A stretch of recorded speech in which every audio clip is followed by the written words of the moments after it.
You found it. Your home for the best content on your favorite team, the Fighting Tigers of LSU.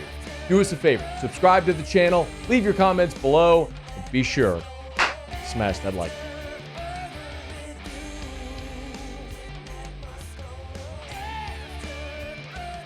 This is probably going to rock the boat with some. And I know when you read the headline, a lot of people are going to recoil. I've already seen it today.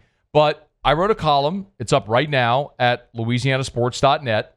And the headline reads, Les Miles deserving of Hall of Fame election. And I believe that firmly. Some of you have said, okay, it feels like you have a gun to your head and someone's forcing you to write this or say this. I'm not. I swear. I've said this, and this has long been my stance on Les Miles. This is only coming up today because today the National Football Foundation, which is the body responsible for electing people to the College Football Hall of Fame, made a change in what was previously an arbitrary metric they had set up to determine criteria for election. If you're a coach vying for election to the College Football Hall of Fame, you have to, over your career, have achieved a winning percentage cumulatively of 600. Les Miles, for his career, was at 667 when LSU vacated 37 wins from that era because of the Vidal-Alexander situation. Les Miles' winning percentage dropped to 559. Excuse me, 599, like right below the threshold. I mean, just below the threshold, which made him ineligible for the College Football Hall of Fame.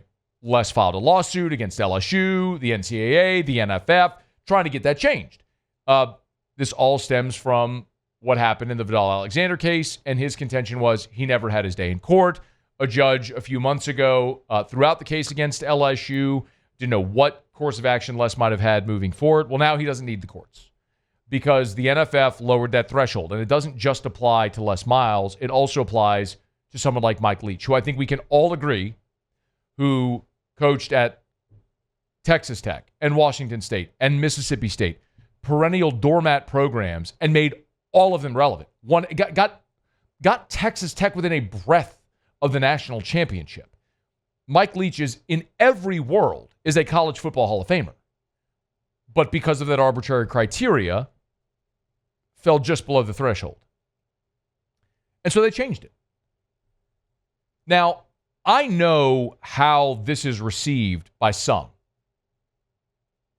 You're going to look at Les Miles and go, the weird syntax, the goofy hat high on his head, eating grass, all that stuff. You're going to talk about the archaic offense, the unwillingness to change, the bad clock management, and all of that is true. All of it. Also true is the fact that Les Miles won a national championship.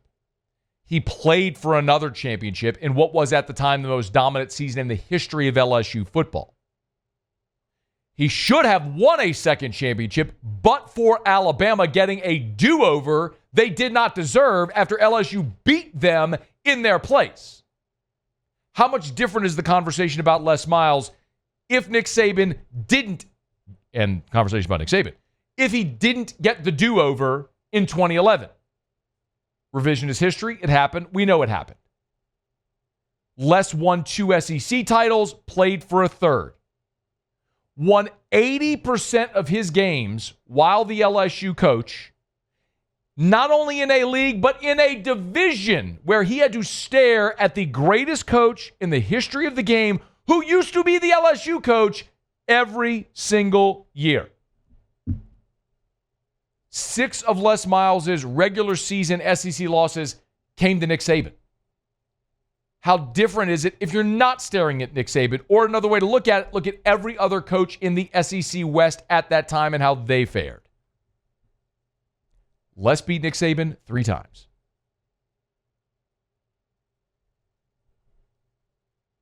He took over a floundering Oklahoma State, and after the first year being sub 500, he had 3 straight winning seasons.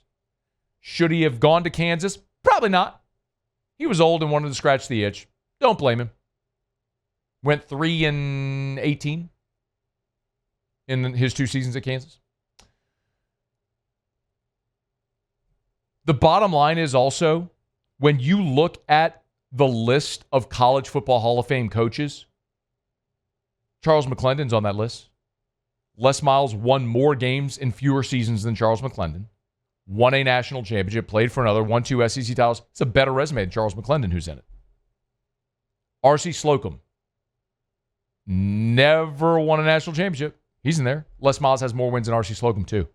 Barry Alvarez. Les Miles has more wins than Barry Alvarez. Les's mentor, Bill McCartney from Colorado, is in the College Football Hall of Fame. Les has more wins than Bill McCartney. Les has more wins than Newt Rockne. You realize that? I get it. Newt Rockne died in a plane crash when he was young. But if you do blind resume, take the name and the funny hat off of it, do blind resume, Les Miles is a shoo-in, cakewalk, slam dunk, College Football Hall of Famer. Look at the list. There's 214 coaches in the College Football Hall of Fame. Les Miles, just on wins, is better than half of them. And he's got a national title. And he played for another. And. The resume is completely deserving of being in the College Football Hall of Fame. Now, the black eye, there's two of them. One is the vacation of the wins. And my point is going to be, we all, every one of us, Muse, Paul, me, every one of you listening, sat here and lambasted the Heisman Trust for stripping Reggie Bush of his Heisman. And we all of us, rallied behind him to get it back. Because we all look and go, you mean you took that dude's Heisman Trophy away and everybody's getting paid today? It's stupid. It's like if someone got a life sentence for smoking weed when weed's legal in half the country right now. Calm down, Muse. Sorry. Like, times change. So, a booster paid for Vidal Alexander's dad to have a no-show job. Oh, the horror. That is going to cost Les Miles the College Football Hall of Fame? It's stupid. It's nonsensical. Throw that away. And if you want to talk about the Title IX lawsuit and the allegations therein, I'm not here to tell you definitively what role Les Miles did or did not have in that. What I do know is this, that lawsuit was settled and Les Miles never had his day in court. And we live in a country where there is a presumption of innocence until guilt is proven. I don't know what happened. I'm not going to pretend to know what happened. I am not absolving Les Miles of wrongdoing. I am not absolving Les Miles of wrongdoing. I'm also not convicting him right now. And if he is guilty of what was accused, that still should not preclude him from being in a Football Hall of Fame. The same Hall of Fame, by the way, that has Joe Paterno in it. A man who knew one of his assistant coaches was molesting children, hid it, and kept him on staff for 3 decades. Let's get real here for a second. You want to talk about OJ? I go down the list of bad women and men in lots of different Hall of Fames who are bad people. Ty Cobb, noted overt racist, one of the greatest players ever in the Baseball Hall of Fame. There's a lot of awful people in Halls of Fame that were great at what they did and deserve to be in the Hall of Fame for their craft. I don't know what Les Miles didn't do, what he's accused of. I don't know. What I do know is that shouldn't preclude him from being in a Hall of Fame. In the College Football Hall of Fame, where there are 214 other coaches, more than half of which don't have nearly the resume he does. So, you can make fun of the syntax, a hand that is reminiscent of ball security. I sat through so many of his press conferences. I get it. I watched 2009 Ole Miss in the Clockett game.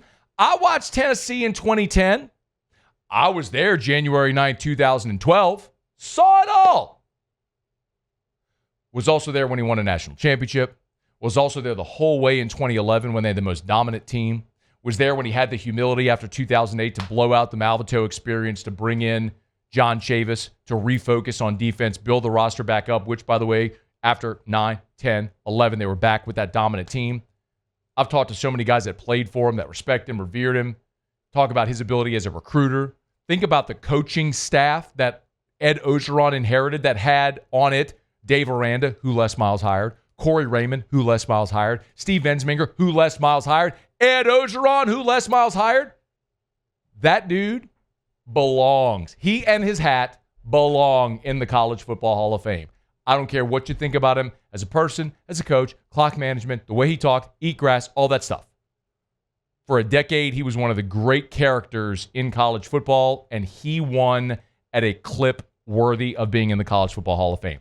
All the other stuff, you can have that conversation all you want. I'm not here to tell you what to think.